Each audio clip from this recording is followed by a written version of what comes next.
আজ আমি বাঙালির প্রিয় পটল চিংড়ি বানাবো। চিংড়ি মাছ দিয়ে পটলের তরকারি অত্যন্ত সুস্বাদু। তাই দেরি না করে চলুন দেখে নেওয়া যাক কিভাবে বানানো যায় এই পটল চিংড়ি।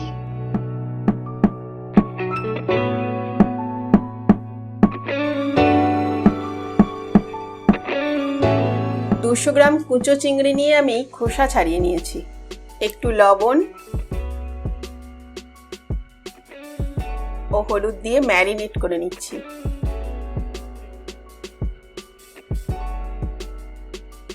চিংড়ি মাছটাকে এইভাবে চিড়ে নিয়ে সুতোর মতো অংশটাকে বের করে দেবেন। পুরো রান্নাটার জন্য আমি 5 চামচ সর্ষের তেল নিয়েছি। 4 বারে অল্প অল্প করে প্রয়োজন মতো এই তেলটাই আমি ব্যবহার করব। অল্প সর্ষের তেল গরম করে তাতে ভেজে নিচ্ছি কিউব করে কেটে নেওয়া আলুগুলো।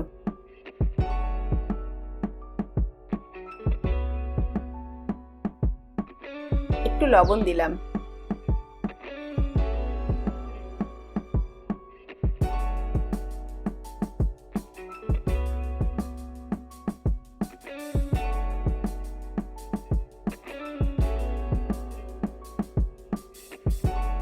ভালোভাবে ভেজে আলুগুলো তুলে নিচ্ছি।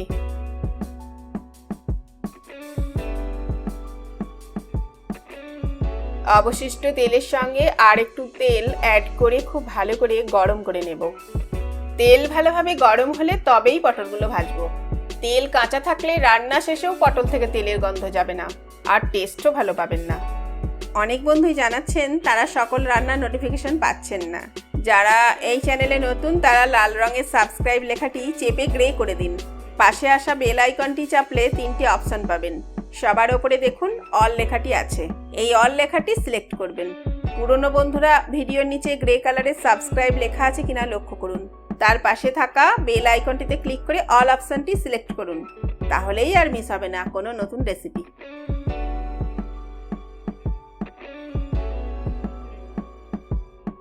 পটলগুলো একটু কড়া করে ভেজে তুলে নেব।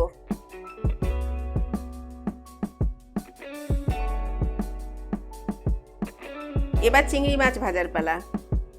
আবারও একটু তেল দিয়ে চিংড়ি মাছটা ভাজবো।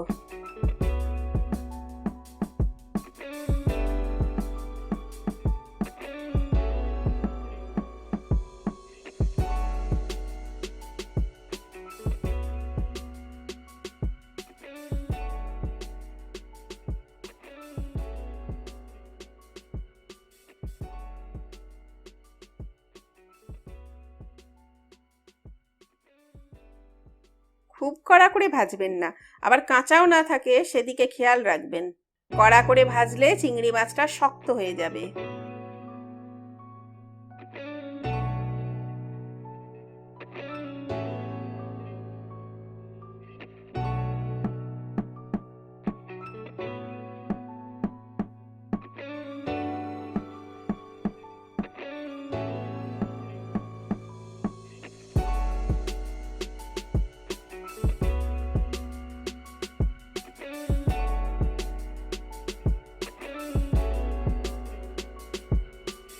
চিংড়ি মাছটা তুলে নিয়ে বাকি তেলটা দিয়ে দেব।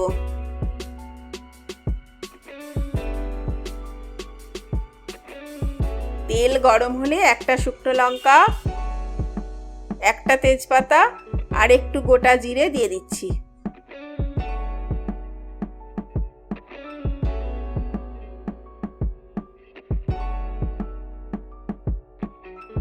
সুন্দর গন্ধ বের হওয়া পর্যন্ত ওয়েট করে 1 চামচ রসুন বাটা, হাফ চামচ আদা বাটা, হাফ চামচ শুকনো লঙ্কা বাটা, হাফ চামচ কাঁচা লঙ্কা বাটা দিয়ে দিলাম।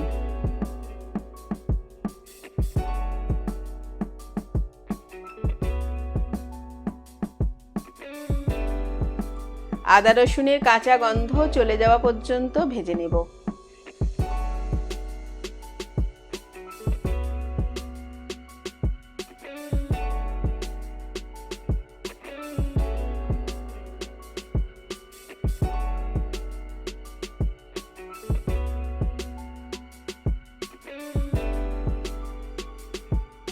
একটু জল দিলাম। এবার দিয়ে দিচ্ছি হাফ টিস্পুন হলুদ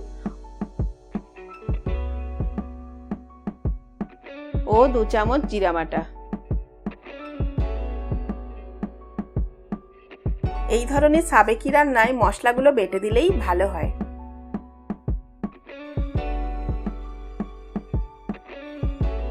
ভালো করে কষাতে হবে। 1 টিস্পুন চিনি দিলাম।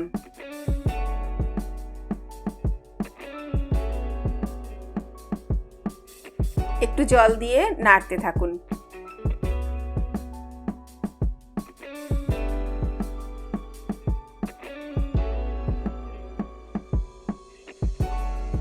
মশলা কষানো হয়ে গেছে। এবার ভাজা আলু ও পটলগুলো দিয়ে দেব।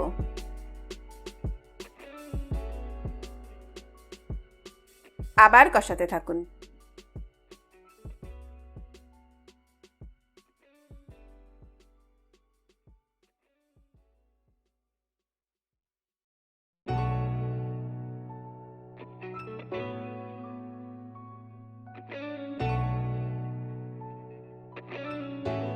অল্প একটু গরম জল দিয়ে আবারও কষাতে থাকুন।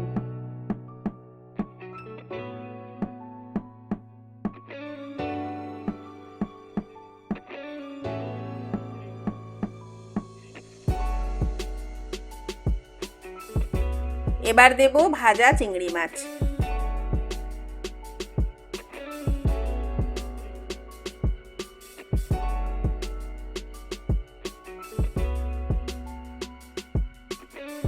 চিংড়ি মাছগুলো ভালো করে মিশিয়ে দিয়ে দেব 1 কাপ গরম জল।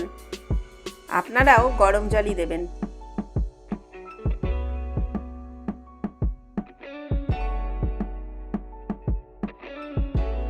ফুটে গেলে ঢাকা দিয়ে দিন।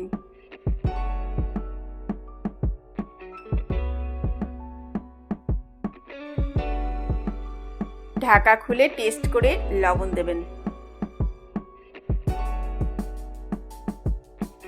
আলু সিদ্ধ হয়েছে কিনা এই সময় দেখেও নেবেন।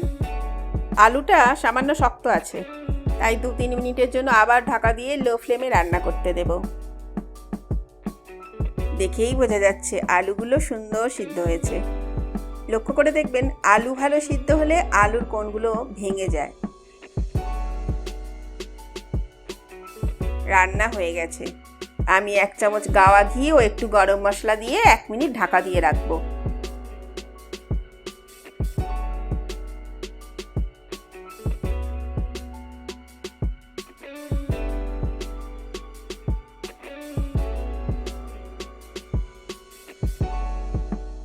ব্যাস কমপ্লিট।